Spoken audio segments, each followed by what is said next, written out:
Jaya cooking হাউসে সবাইকে স্বাগতম। আশা করি সকলে ভালো আছেন। আজ আমি আপনাদের সাথে চমৎকার একটা ডেজার্ট রেসিপি শেয়ার করতে চলেছি। আজকের রেসিপি পাউরুটির মালাই রোল। এই মালাই রোলটা যখন আমি বানাচ্ছিলাম আমি তখনও বুঝতে পারিনি যে এটা খেতে এতটা অদ্ভুত সুন্দর হবে। যদি নতুন কিছু খেতে চান তাহলে এই মালাই রোলটা বানিয়ে নেবেন। এই মালাই রোলটা খাওয়ার পরে সবাই আপনার প্রশংসা করবেই করবে। মালাই রোল রেসিপিটা বানানোর জন্য আমি এখানে হাফ লিটার গরুর দুধ নিয়েছি। দুধটা কিছু সময় জাল করে নেব। এখানে আমি দুধের ভিতর 2টি এলাচ দিয়ে দিলাম। আমার চ্যানেলের ভিডিওগুলি আপনাদের ভালো লাগলে অবশ্যই লাইক শেয়ার কমেন্টস দিয়ে আমাদের পাশে থাকবেন।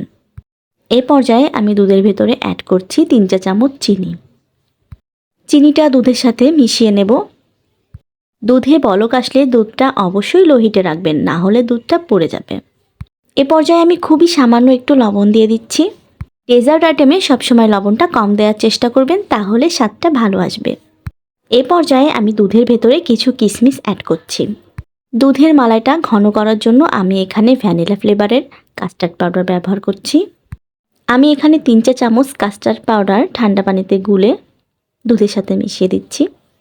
এখানে আমি কাস্টার্ড পাউডার পরিমাণটা একটু বেশি দিয়েছি, কারণ মালাইটা খেতে খুব বেশি মজা হবে। কাস্টার্ড পাউডার দেওয়ার পর মালাইটা খুব তাড়াতাড়ি ঘন হয়ে এসেছে। এখন আমি এটাকে নামিয়ে নেব। এ পর্যায়ে একটি বাটিতে 3 চা চামচ গুঁড়া দুধ নিয়ে নেব।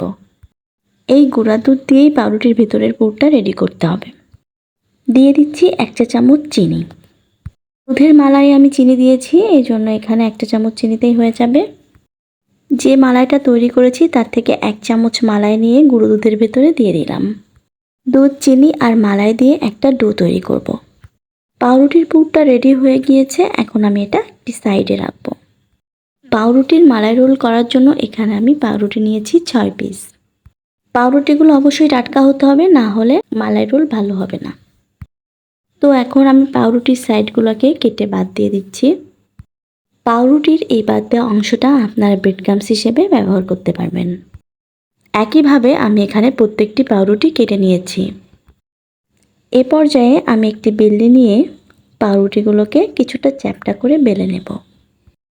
আবারও বলছি, বাসি পাউরুটি নেবেন না, বেলনি দিয়ে চাপ দিলে পাউরুটিগুলো ভেঙে যাবে।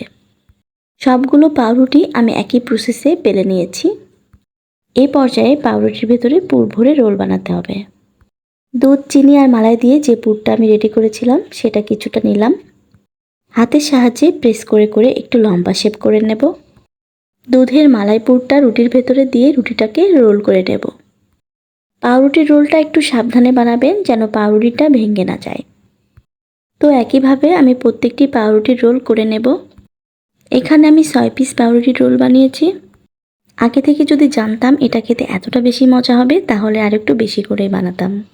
দুধের যে মালাইটা রেডি করেছিলাম সেই মালাইটা এখন আমি দিয়ে দিচ্ছি।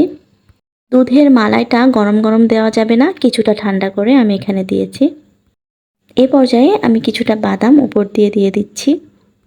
আপনারা যে কোনো বাদাম এখানে ব্যবহার করতে পারেন, আমি আমন্ড বাদাম ব্যবহার করেছি। কাস্টার্ড পাউডার ব্যবহারে মালাই রোলের কালারটা অসাধারণ এসেছে। কয়েকটি কিশমিশ দিয়ে উপর দিয়ে সাজিয়ে দিচ্ছি। পাউরুটির মালাই রোলটা দেখতে খুবই চমৎকার দেখাচ্ছে। এভাবে অল্প উপকরণে আপনারাও বাড়িতে তৈরি করে নিতে পারেন পাউরুটির মালাই রোল। তো রেডি হয়ে গেল অসাধারণ স্বাদের মালাই রোল রেসিপি। মালাই রোলটা 15 মিনিট রেস্টে রাখার পরে এখন আমি এটা পরিবেশন করছি। আমি এই মালাই রোলটা খাওয়ার পরে জাস্ট অবাক হয়ে গিয়েছি আর বারবার ভাবতেছি কেন আমি আরও আগে এটা বানিয়ে খেলাম না। তো আমার মতো আপনারা লেট করবেন না, ঝটপট বানিয়ে খেয়ে দেখুন, আপনাদের খুবই ভালো লাগবে। আজকের ভিডিওটি ভালো লাগলে আমার চ্যানেলটাকে লাইক, শেয়ার আর সাবস্ক্রাইব করে দেবেন। Thank you everyone.